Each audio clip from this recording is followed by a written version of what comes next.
And now the late shift moves on. Marvin Gaye moves aside, and we get Lou Reed, who spent the first part of his career, well, actually, he spent the first part of his career writing songs on Tin Pan Alley, but we're not talking about that. Then he formed the Velvet Underground, and with the Velvet Underground made 2 or 3 or 4, depending on your aesthetic point of view, classic LPs, including the Andy Warhol one, White Heat, White Light, Loaded. Let me feel it. Don't feel it. You've been preserving that for years, They're talking about my banana. I never moved it. This is an artefact, you know, an Andy Warhol artefact.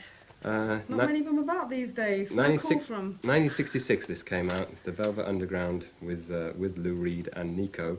Andy Warhol's name, interestingly, on the front cover, that was the name that sold at the time. No sign of the Velvet Underground. You've got to go to the Spine for that. So I actually saw Lou Reed in 1966 at the time of this record. I used to go to a place called the Dom, which was a soul club in St. Mark's Place in the East Village. And up above it was this thing which was said, Andy Warhol's Exploding Plastic Inevitable. You were there? So I thought, well, that sounds strange. And went upstairs into this place, which was a converted Polish restaurant of some kind with, you know, checkered tablecloths and everything. Maybe 10 or 20 people in there when I first arrived. And people setting the stage up with the films being projected on the back walls, on the side walls. Because this was the birth of multimedia. This was it. You were there. This was it. This was called a happening. I tell you, a happening was the word. So I sat down at the table, and gradually a few more people came into the audience, and eventually people went onto the stage. And basically the idea was that this band came and played as much as they could, mimicking what was already on the film behind them. And there was very strange things of sort of people gently whipping each other while the same thing going. And I must say that if you had asked me to identify, you know, a major musical influence on the next 20 years of popular music, I would have happily put this down at number 1,000, least likely to be such.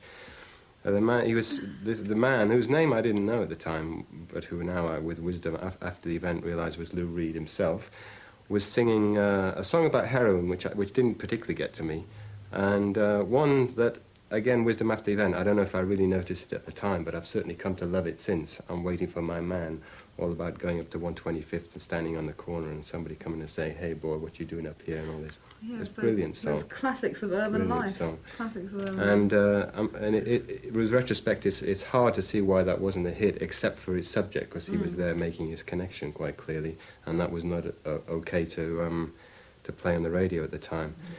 And his career really got its biggest lift after he left the Velvet Underground, and David Bowie took him over and did the Transformer album with that fantastic Walk on the Wild Side, the bass on that, brilliant.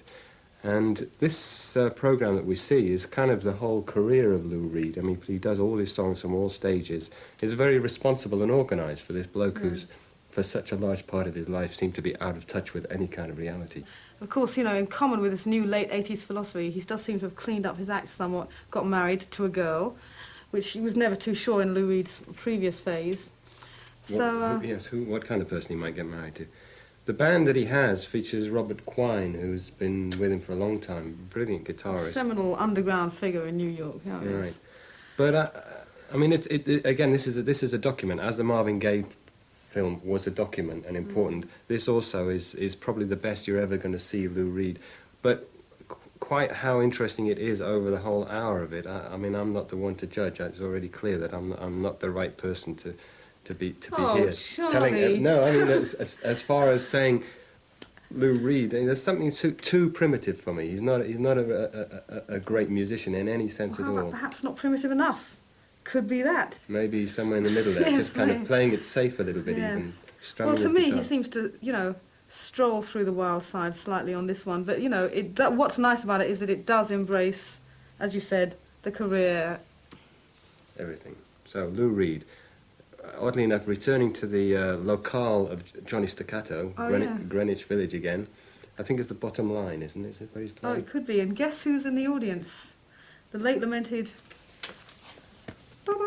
himself. So here we go, Lou Reed.